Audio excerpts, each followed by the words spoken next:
What does he say to study instead? He says, study microeconomics, game theory, psychology, persuasion, ethics, mathematics, and computers. So there is a topic I talk about with, with students, talking about the scale of technologies.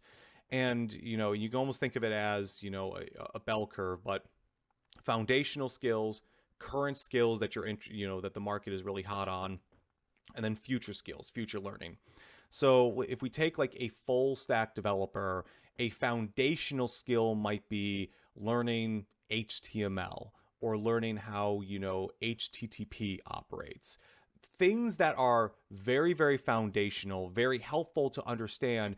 But if you throw it on a resume, it's like so foundational, you need to build on top. You need to build something on top of it for it to be really useful. So there's foundational skills. There are skills that exist in the middle, which are the skills that are being hired for right now. Like, let's say React, for example, or Bootstrap, or maybe it's a Backbone actually is what I was thinking, not Bootstrap.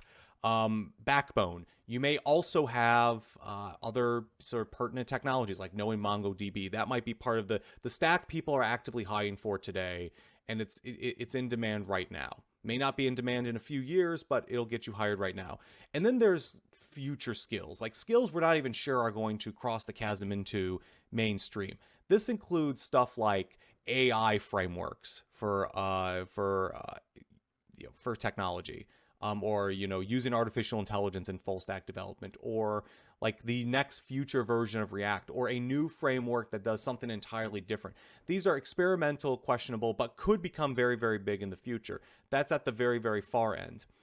Naval Ravikant's idea here, microeconomics, game theory, psychology, persuasion, ethics, mathematics, computers, are like the foundations of business, or at least most of them are. Some of them may be more technology based, but there's a few of them there that are like the foundations of business skills. So like if I told you like what is a set of a business stack, you might think of it as sales, accounting, you might think of it as marketing, you might think of it as strategy.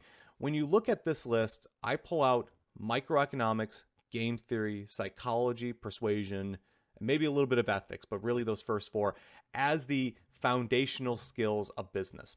They are not business skills per se. They are not like, if you go into a sales job and saying, oh, I've studied persuasion, that may be impressive, to say like you clearly take your studying seriously, but they're going to want to see examples within the domain of sales. Like, okay, great, you understand how to give a speech and persuade people really well, but what is actually going to show us sales there? So it's not going to help you in that realm, but it will give you the foundation to how to enter business. And then what I really like about these foundational skills, they travel everywhere. Game theory just won't help you with this subject. It'll help you with everything. It is massive. It is in lots of places. It's such a great thing to learn. Same thing with microeconomics. When you understand economic theory and how microeconomics plays into everyday life, it won't just help you with business, but help you elsewhere. If you study persuasion, same thing. You have to be persuasive. I need to be persuasive here to keep you guys interested and communicating with me and staying engaged with this. So persuasion is useful there. It's useful in sales. It's useful in helping your peers.